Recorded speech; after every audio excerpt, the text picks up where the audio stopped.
itu tadi tuh mengenai gula yang katanya ternyata baik untuk kesehatan, tapi juga bisa menjadi si malakama gitu ya. Betul sekali. Jadi ini sebenarnya gula itu baik apa jahat sih buat tubuh kita, Dok? Daripada kita bertanya-tanya, mendingan langsung tanya sama narasumber kita, yaitu Dokter Ida Gunawan, spesialis gizi klinik. Selamat pagi, Dokter. Selamat pagi. Manis Apa kabar? sekali, Dokter, pagi ini. Manis Mungkin sekali karena kayak ada gula ya, gula. Dokter ya. Jadi di depan kita ini udah banyak gula-gulaan ya. Ada gula aren, gula pasir, gula Batu. batu. Batu, Ini gula halus. gula halus sama Ini itu. gula Ini apa gula nih? aren, Oh. ini gula kelapa. Oh, apa bedanya tuh, Dok? Nah. Ada bedanya ini. Yang Iya. gula merah tuh yang ini mana, gula Dok? kelapa. Iya, dua ini warnanya kan lebih gelap dan lebih merah. Gula aren dan gula kelapa. Iya. Tapi dari dua yang merah ini yang paling populer adalah gula aren. Gula aren. Sekarang tuh sampai kopi gitu ya, Iya, pada iya. pakainya Gula gula aren. aren. Kopi Baik, Dok. kekinian. Ini fakta mitos yang pertama, Dok. Yes. Gula dapat memberikan energi pada tubuh. Fakta Iya. atau mitos, Dok? Ini fakta. Fakta kan. Nah, kita tahu ya bahwa kalau bicara energi, artinya makanan yang kita makan itu yang bisa menghasilkan energi. Nah, salah satu sumber energi yang sangat populer adalah sumber dari karbohidrat. Karbohidrat dalam tubuh kita akan diubah menjadi glukosa, dan glukosa nama awamnya adalah gula, dan itu digunakan sebagai sumber energi. Ya, sumber energi itu apa sih maksudnya? Supaya Anda bisa berpikir dengan baik, jadi mikirnya tuh nggak lemot ya istilahnya. Kemudian sel darah kita bisa berjalan, bekerja dengan baik, lalu Anda bisa bergerak, olahraga, bisa cuap-cuap, bisa bernafas dengan baik, dan sebagainya. Itu sumber energi. Gitu. Nah, kalau misalnya dari minum teh manis gitu, Dok, Ya, seberapa, pagi-pagi. seberapa cepat itu menjadi energi? Ya, hanya dalam waktu 5 menit kita suka lihat ada orang yang begitu pingsan, Iya. langsung orang awam kurang Betul. minum, kurang gula, ya toh iya, langsung betul. dikasih gula pasir, Ah, ah. teh manis. Hanya dalam waktu 5 sampai 10 menit itu udah langsung bisa diabsorpsi oleh tubuh kita. Ya, jadi cepat sekali. Makanya begitu ya. pingsan kasih air gula, kalau betul penyebabnya karena gulanya yang rendah, maka dia langsung akan terbangun dengan Baik. Oh gitu. Jadi makanya tuh kalau misalnya kita lupa gitu ya, kadang-kadang suka ngomongnya orang ngelesnya, aduh kurang gula gitu ya kan. Oke, ini pada fakta mitos lagi nih yang beredar mengenai gula nih, Dok. Gula merupakan simpanan energi bagi tubuh, namun ketika gula darah sangatlah sedikit, tubuh akan memecah sumber lain seperti protein untuk menjadi energi. Ini fakta atau mitos, Dokter? Ya, ini adalah fakta sebetulnya ya. Fakta. Ya, tapi gini, ini tidak 100% benar. Ya. Yang pertama, kalau kita makan banyak makanan, karbohidrat diubah menjadi gula, ya toh. Kemudian terus Anda lebih banyak duduk, lebih banyak tidak beraktivitas, tidak digunakan energinya dengan maksimal sesuai dengan jumlah yang dimakan, maka dia akan disimpan sebagai cadangan energi. Nah, simpanan cadangan ini yang pertama namanya glikogen. Nah, glikogen itu banyak disimpan di otot maupun di hati. Nah, glikogen itu apa sih? Glikogen itu sebenarnya cadangan tubuh terutama dalam kondisi emergency. Contoh, Anda pagi-pagi mau nguber bus. Ya, busnya udah jalan. Dikit lagi deh, lari. Nah, pada saat Anda harus lari segera menggunakan gerakan yang emergency cepat, nah itu menggunakan cadangan glikogen. Oh gitu. Ya. Sampai akhirnya benar-benar habis tuh. Nah, begitu dia habis, maka tubuh akan menggunakan cadangan yang berikutnya. Cadangan berikutnya yaitu lemak dan protein otot kita. Nah, sebetulnya yang dibakar yang pertama sebelum masuk ke protein dia akan bakar lemak dulu sebenarnya. Jadi kalau protein itu kalau cadangannya udah bles habis, makanya protein akan dipakai, dibakar. Maka kalau kita lihat orang yang kelaparan dalam jangka waktu lama, Anda lihat nggak banyak sekali ya, amit-amit ya, moga-moga tidak terjadi lagi. Orangnya sampai kurus, kering, tinggal kulitnya juga akhirnya jadi apa namanya kayak apa ya, malnutrisi gitu ya. Iya. betul. Jadi kwashiorkor, jadi kayak marasmus ya, jadi tinggal kulit, balut tulang. Benar. Karena otot-ototnya sudah semuanya dipecah untuk menghasilkan energi. Oh begitu. Jadi Jadi kalau- kan intinya kalau kita nggak makan gula bisa kurus ya, Dok? Iya nih dok, karena kan banyak nih pasti masyarakat mikir, oh berarti kalau misalnya nggak makan gula, nggak dikasih makan, cadangannya aja terus yang dibakar gitu. Tapi itu juga salah. Oh, itu Jadi juga salah. kalau Anda tidak makan gula, misalnya kemudian Anda makannya lemak yang berlebihan, ya lemak juga akan diubahkan tetap menjadi cadangan kita. Begitu, baik dok. Oke, Nah, ini mengkonsumsi gula pasir nih dok. Kalau misalnya secara berlebihan bisa mengganggu mekanisme jantung untuk memompa darah, meningkatkan risiko gagal jantung juga. Ini fakta atau mitos dokter? Ya, ini sebetulnya mitos. Oh, Ya. mitos. Mitos gini, kalau dia langsung mengganggu kerja otot jantung pastinya tidak. Iya. Jadi kalau berlebihan, maka dia akan mengganggu dulu pekerjaan dari si insulin ini. Ya, jadi kalau kita makan gula, maka tubuh otomatis tuh keluar signalnya, ayo ini ada gula.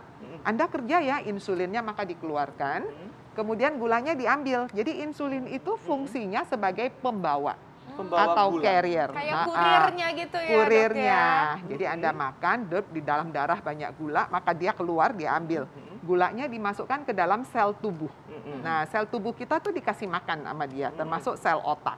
Anda bisa berpikir dengan cepat sekian gigabyte apa kalau komputer itu karena dapat makanan bagus, salah satunya dari glukosa. Nah, itu adalah bantuan dari si insulin, dia sebagai carrier, pembawa yang bawa ke dalam sel. Nah, kalau misalnya jumlahnya banyak sekali gulanya, artinya kurirnya kan harus banyak kan yang bawa. Iya, betul.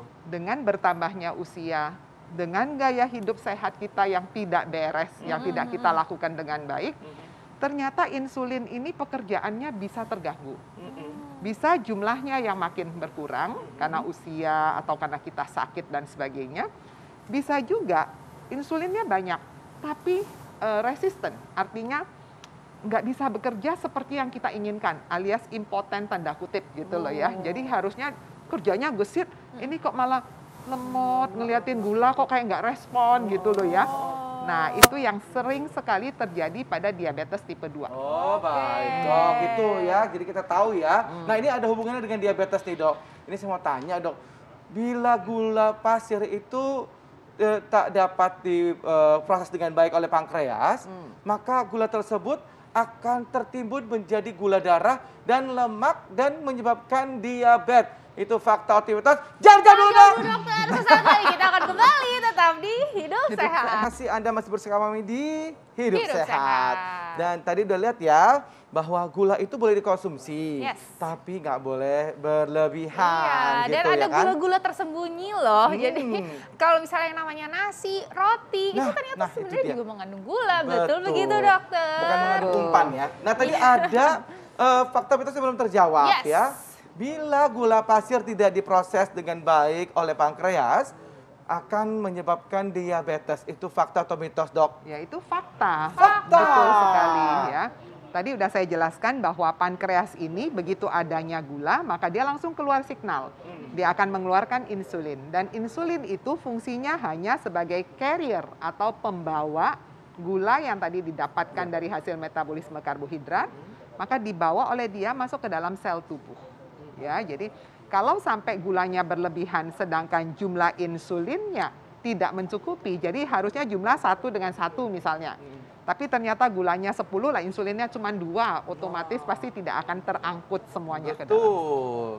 Jadi itu merupakan fakta. Jadi malah jadi gula darah ya, jadi penumpukan gula darah menyebabkan diabetes ya, dok? Terjadi hiperglikemi pertama kali ya, tapi kalau proses berlangsung maka akan terjadi diabetes nanti. Hiperglikemi ya namanya ya. Jadi suatu kondisi di mana gula darah kita itu ya pas diukur meningkat sekali. Normalnya berapa tuh ukurannya gitu kalau misalnya kita cek-cek itu tuh, dok? Kalau gula darah puasa, normal itu harus kurang dari 100 mg per desiliter puasa ya. Tapi kalau gula darah sesudah makan atau gula darah sewaktu itu bisa sampai 140 sampai 200.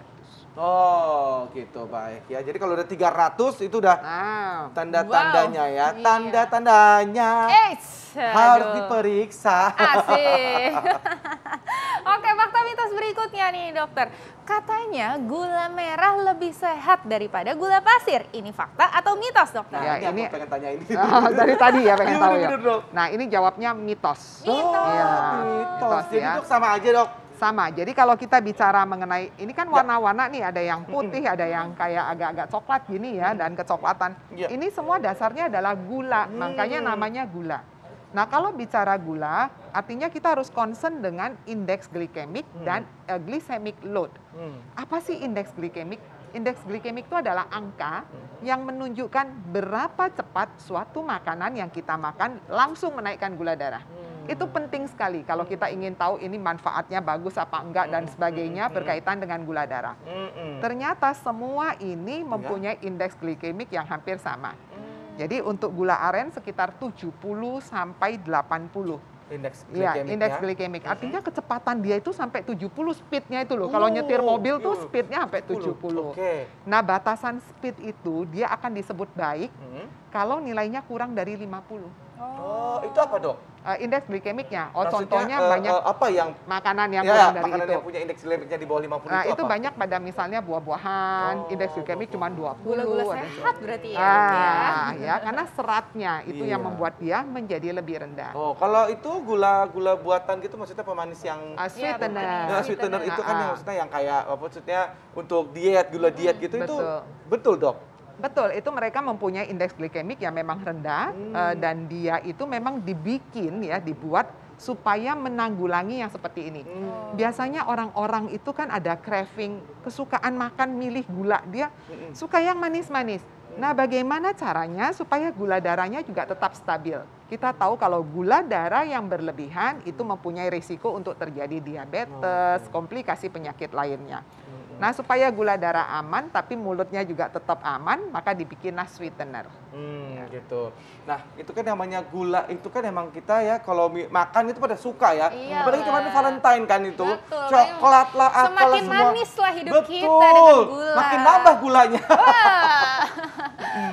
Nah, tapi ini bagaimana nih, Dok? Kemarin apalagi kan abis hari Valentine, siapa di sini nih yang Aduh, ulang tahun TV One juga. Iya, ulang tahun TV One segala macam. juga. Ulang tahun anak gue juga. Aduh, itu saya makan semua. Itu kayaknya apa namanya? Apalagi kalau misalnya ulang tahun anak itu udah pasti ya kue-kue yang manis-manis keluar semua, betul banget. ya kan? Jadi itu namanya diet Dokter Cici, aku selesai deh gue. Nah, ini makanya nih, Dok, tapi untuk orang-orang yang senang banget makan gula gitu ya, senang banget makanan manis, gimana caranya supaya gula darah kita tuh tetap stabil gitu? Ya. Nah, salah satu caranya ya diberikanlah gula pengganti atau yang dikenal sebagai sweetener.